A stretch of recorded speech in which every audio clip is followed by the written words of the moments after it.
Welcome to LifeBlood. This is George G, and the time is right. Welcome to today's guest, strong and powerful Keith Jensen. Keith, are you ready to do this? I'm ready. Let's go. Let's go. Keith is the Chief Marketing Officer of brightfin and the Portfolio Chief Marketing Officer at Periscope Equity. He specializes in end-to-end marketing solutions. Excited to have you on. Keith, tell us a little bit about your personal life, some more about your work, and why you do what you do. Personal life is simple. It's very little of it. It's a lot of work, but my wife and I live out in San Diego, California. We have a dog that we love like a child. And yeah, just a lot of work. Love what I do. Been in marketing for almost 20 years now, and can't imagine it any other way. Nice. So tell us about your work with brightfin. So it's interesting. I mean, a lot of my history comes in marketing for healthcare organizations and technology, software, but most of the time related in some way to health and safety and that type of thing. And brightfin is totally different. It's an IT expense management company, and I had no idea what that meant. And essentially, what I learned was, okay, you got these really huge organizations like, Adidas and Volkswagen, which are clients of ours. And, imagine they've got a company cell phone policy where, directors and above get cell phones. Well, think about how many people that is spread across how many areas. And every cell phone has a carrier plan. Have you ever looked at your AT&T or Verizon plan? Like, do you think you could decipher what you're actually getting billed for, and whether you use, everyone just pays it, right? And then think about how many times you've had a cell phone that's company issued sitting right next to your personal one and you never use it, right? And so one of the things that brightfin does, which I think is the easiest to understand for someone who's never really gotten into the telecom expense management space, is that we help manage those tens of thousands of cell phones, mobile devices, IoT, Internet of Things, everything that kind of floats around that has a carrier plan attached to it from like AT&T or Verizon, that could be, billing you money. And we help you see it all in one platform. We help you save money by being, by going, these 50 people they only went 5 minutes into their plan. Let's instead of before the quarter or the month closes and they're going to pay $100 for each of these, let's bring it down so they only pay 10. So in almost every case, we save our customers more money than they pay us, which is great. We also do the same type of thing for fixed assets like hardwire phones, cloud environments like AWS. So it's interesting. I'd say interesting. It's interesting to me because now I'm in it and I love it and I've connected to it. But I can understand why it'd be very uninteresting to a lot of people. It's fascinating. To your point, it's like I didn't even realize this was a thing, and then you dig into it and you're like, my goodness, look at all the opportunities to help companies save money and become more efficient. So what size company are you marketing to? Who is the end user? Typically they're enterprise or larger mid-market companies, typically 500 million in revenue and above. Yeah, like I said, if you line up, we just opened a new office in Denver, and we did a kind of a big wall of logos, and it's impressive names. We've got a lot of big clients, and they're great. But we certainly do have smaller ones that we're able to serve. More on the emerging market side. Like if you have 3, 4, 500 cell phones, we can help you. That's typically the point where someone starts to go, oh my God, what am I going to do here? 5 people broke their phone. These 2 people were asking me about upgrades to their plan. These other people just got hired. 2 people quit and we don't know how to wipe their device, right? Like that kind of inflection point of a few hundred is typically where somebody starts pulling their hair out and starts looking for a company like brightfin. Nice. And Periscope Equity, that's a private equity company. And so walk me through what's going on there. Is it a portfolio of companies that you're working with, all the companies that are backed by Periscope, and you're helping them with their marketing as well? That's right. And I've done this for a few private equity groups. Another one was Wad Capital Partners. But essentially, what's happening is that private equity groups, which are investment firms, right? They are investing in companies to grow them. And then eventually, after 5-6 years, they will sell them. Sometimes it'll be to, another private equity firm that's going, okay, great. You guys grew them from 30 million in revenue to 100 million in revenue. Now another private equity firm is going to go, we're going to invest in them at 100 million and grow them to 500 million or take them public. And so what a lot of private equity firms are doing is they're investing in portfolio operations, is what they're calling it. And when they have, let's say a private equity group owns or is invested in 5 companies, that's their portfolio of companies, right? And they're going, okay, we borrowed money from people to invest in these companies, and with the thesis that we are going to grow them over a short period of time, right? With an injection of our capital and our expertise, we can grow them exponentially. And so now they have to execute on that. And a lot of the forward-thinking private equity firms are looking at a portfolio operations group, which is essentially not an investment team, not the typical folks that are going, which company should we invest in and all that. It's a separate team that is more operations focused. They're coming in once the investment is made and saying, okay, now we own this, telecom expense management company like Brightfin. What resources, what playbooks can we put in place? What marketing resource can we have come help them out for a few months to make sure they have the right marketing leader? And that's typically what I'll do is for part of my time, I will work across the portfolio of companies that Periscope invests in, and I'll help them and say, do we have the right marketing strategy in place? What about technology? Tech stack. Are we using the right ABM platform? Do we even, do we need to do Google AdWords? Do we have the right dashboards in place? Is the right marketing team in place with the right structure? So I'll help them put all that in, and then, coach along the way and help share best practices among the groups. Yeah, well, I appreciate that. So you've been doing this for almost 20 years or 20 plus years. A good little while as you get the opportunity to sit down with one of these portfolio companies. How I don't know what the exact question is. I imagine a lot of the challenges are similar, but a lot of them are different. B2B versus B2C kind of a thing. Yeah. What does that first conversation look like? I always like to go in with a little bit of data. So I'll go to, the publicly available sites, subscription to sites like SEMrush and things like that, where I can go in and go, all right, how's their SEO been tracking? How are they doing against competitors in terms of amount of keywords? Are they running anything on Google Ads, a pay-per-click? A lot harder to find out if they're doing any specific account-based marketing through a company like a Terminus or anything like that. But I'll go in with some kind of get a little bit of historical data just to get a better understanding of is their site performing, to the way it should. And then, you're right. It's completely segmented based, and the path goes differently. If they are a B2B company, are they targeting, small? Is it quick transactions, low average value of the actual transaction? So if you think about a company I worked with that was in the training space, a lot of times it might be $300-400 is the transaction. They could get that deal done in a couple hours sometimes. So a team member reaches out, gets someone on the phone, and then boom, makes the transaction. Whereas, with Brightfin, in some cases, it could be a 6 to 9 month pipeline where you open up the opportunity, and then you are talking with them and working through that phase of contracting and negotiating and all that for a long time.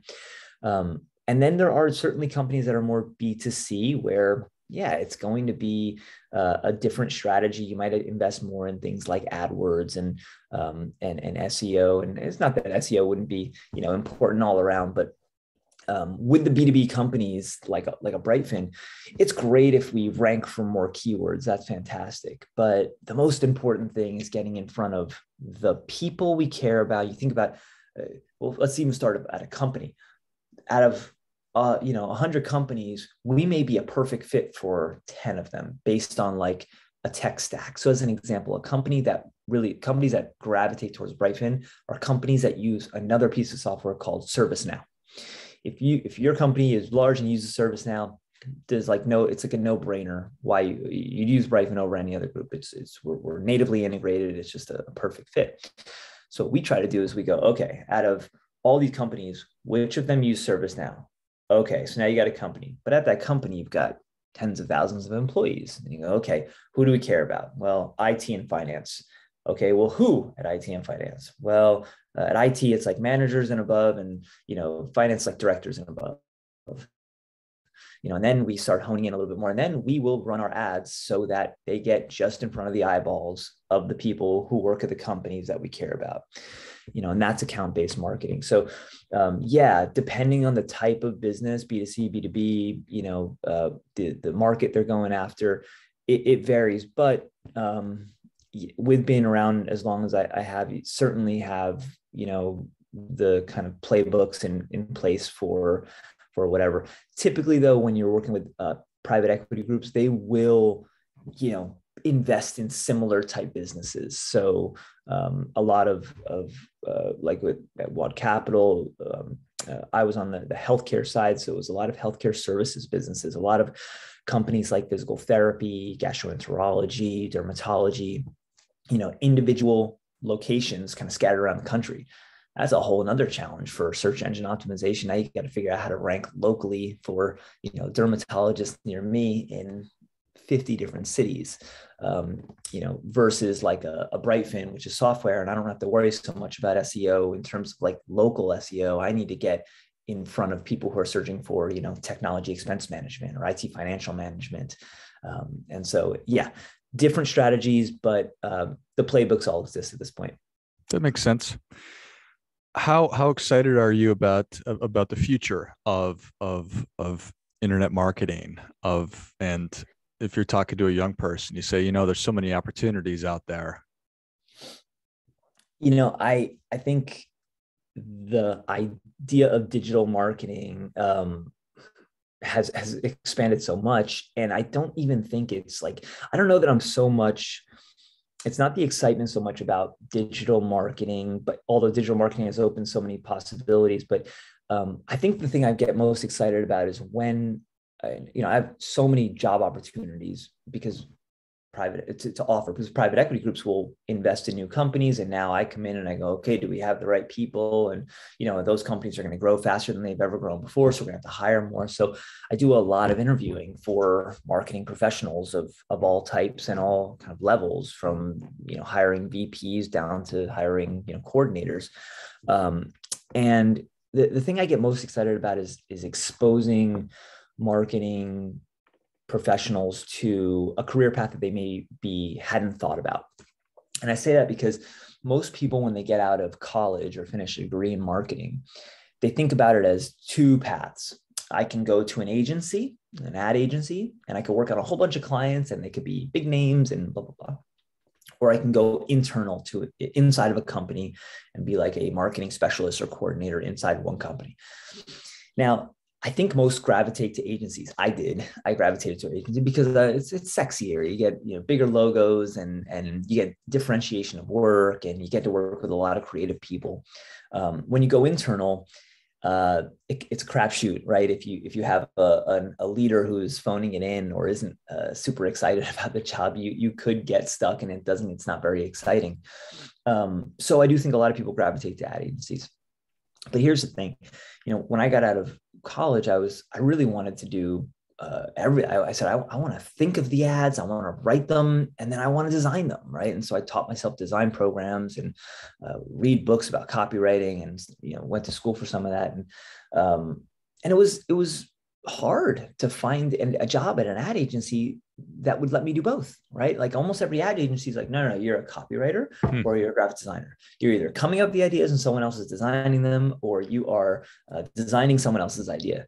And both of those sounded like they sucked to me, and I didn't want to do that. So I got lucky. I ended up finding a really small ad agency that was like, geez, you want to do both? God bless. We don't have to hire two people. That would be fantastic. And so I worked there for a bit. It was fun. Got to do a lot of stuff. Got a nice title early on of like a creative director title early, which was exciting coming out of college. But eventually I got this opportunity to move in-house. And what I learned there was, while at ad agencies, you are doing a lot of stuff for different clients, it's kind of the same thing in the sense that like you're pitching, you're coming up with a campaign, you're writing it, you're designing it, you're giving it to them. And then in most cases, you don't really see it so much anymore because you're moving on to the next. And maybe you hear, oh, it's doing good, or but you don't, I don't feel like it's as fulfilling.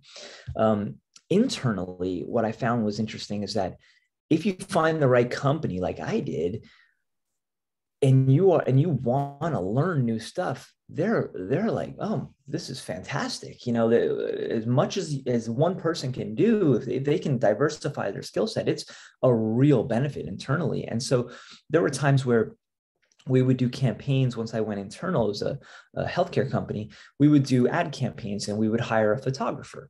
And after a few years of that, my boss came to me and he said, what would it take for you to learn how to do that? I was like, a good camera and some lessons. And he's like, all right, we'll price it out. And ended up being like 20 grand. I got, maybe $7,000-8,000 worth of camera and some lessons. And next year we were shooting the campaigns. And then it started getting into, well, we got this camera, we should do video. Started getting into learning video. And, now one of the things that I love being able to do for companies is come in and say, okay, like we can write, design, shoot video, photography, edit, like it's all done internal. And I love being able to like teach that to marketing professionals. But where I was going though was the career path. So I think always learning is important, like I just mentioned, but also when you're internal, if your company is a private equity portfolio company, there's an opportunity that a lot of marketers don't realize. Typically, marketers will think about their monetary opportunity as salary and bonus, right? Maybe if they go with a startup, which is risky, they might get equity, right? But other than that, there's not a whole lot of other avenues for cash to come flowing in. Interesting part of private equity is that if you are a marketing leader, if you get to the point where you can lead marketing at a private equity company, which could be a small company, private equity could invest in a, not a startup, but, maybe 5 years later, they're making, $5-10 million. Like private equity might come in and absorb them. So let's say now you're a marketing director, kind of leading marketing for a private equity firm or a private equity portfolio company, and you do a good job. And 5 years later, that company sells for, 5 times what that private equity firm invested in it. They're going to go, okay, we need that person to go work at our next company, And I remember when I was my first opportunity, when a private equity firm was hiring me at one of their portfolio companies, they said in the interview, they said, do you think you might get bored with this in like a year or two? And I said, I hope not, but I honestly don't know. How can I predict that? And they said, well, if you do, don't quit. Just come tell us. We'll put you in one of our other companies. And it was at that point where I had worked at private equity backed companies before, but it was at that point where it clicked, where I was like, oh, okay, this is a longer strategy, right? Like get in on the private equity side. And whether it's this private equity firm or others, they're always going to look for someone who understands how private equity works, understands the fast growth model, and can execute on it. And after a while, like they'll start giving you equity in those companies if you're good enough. It's if you go through 1 or 2 exits, is what they call it, where you've been a marketing leader at a company that has sold for a good profit, and then you do it again, you can go in and go, okay, I've worked at 2 companies that grew from 10 million to 50 million. And now now you're a company offering to hire me and you're at a 10 million revenue. I know I'm going to take a little drop in my salary and bonus than I was before, but I'd like some equity. If you guys sell for this amount of money, then I want this amount of money. And it's not a guarantee, but from what I've seen, good private equity firms value talent. They value people who understand how to make these companies efficient and make them make money, and they'll reward you for it. I love it. That certainly does make sense. How important are titles in the world of marketing? I don't think they're that important. You know, I say that, but I've certainly fought for titles before. So I think, now uh, maybe, I've had a chief marketing officer title a few times. So I think maybe I'm discounting the way I felt before. But look, there are times where in the private equity world, there's a lot of mergers and acquisitions, right? And so one of the things a private equity firm may do is they may look at an industry and say, there are two or three companies that all do a similar thing, all around the same, size.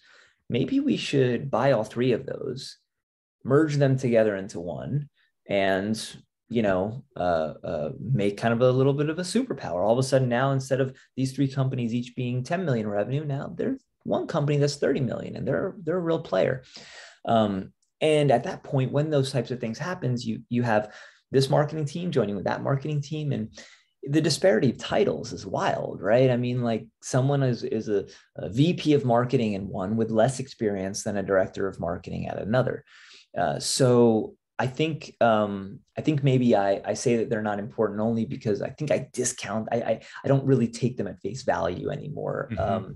Maybe if you were to normalize five companies that were all the same size and they're larger, 100, 200 million or above in revenue, then yeah, maybe a director is more equal to a director or whatever. But the size companies that I often play in, you could have a really wide range of titles even without like a specific skill set. So I think it's nice to have from a personal level, but and it's good. It looks good on a resume, but ultimately I can think of at least 10 marketers who had good titles that did not have, the skills to back that title up. And that's really what it's all about, is having the skills to back it up, whether you have Yeah, the title or not. makes sense. Keith, the people are ready for your difference making tip. What do you have for them?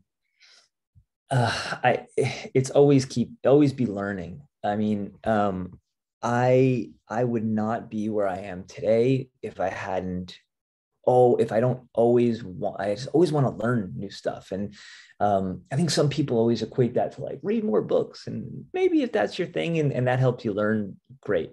I don't read a ton of books. I've got probably a handful of books that I will reread because I love them so much. One of them is Switch by Chip and Dan Heath. If you haven't read that in your marketing, you should. Actually, I mean, anybody should. It's more of a psychology type book, but I think for marketers, it's pretty brilliant. But I'd say always be learning in the sense that one of the things I like to do is get the marketing folks from the different companies that are in our portfolio and bring them together and have somebody do a knowledge sharing session. So somebody's an expert at Google AdWords, and let's do a session. Let's record it. Let's put it on a private Vimeo account where only our marketers are able to access it. And things like anyone who does design, why, if you don't do video production, why wouldn't you go learn After Effects and Premiere and just be dangerous enough to be able to crank out little social media videos? Because as you think about the needs of a company, like how amazing would it be if you could not only do the things that you're supposed to be doing, but also go, hey, by the way, we can, instead of having a little post for this thing, let's just make a little video. It'll take me 20 minutes to animate the words coming in, and it'll be get a little bit more attention online than a static post. So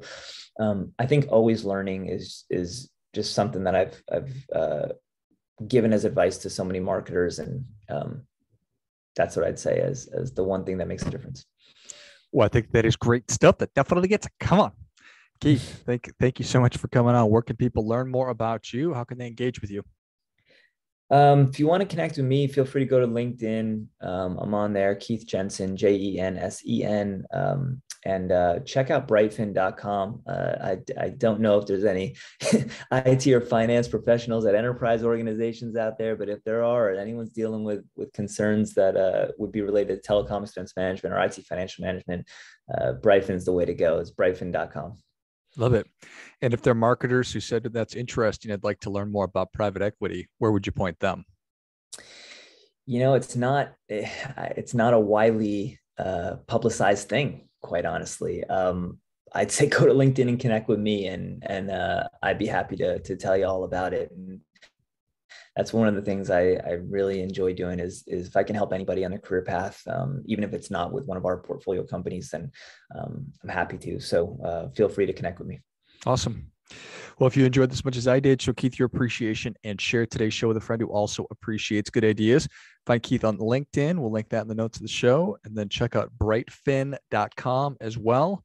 And check out everything they're working on over there. Thanks again, Keith. Thank you. And until next time, keep fighting the good fight. We are all in this together.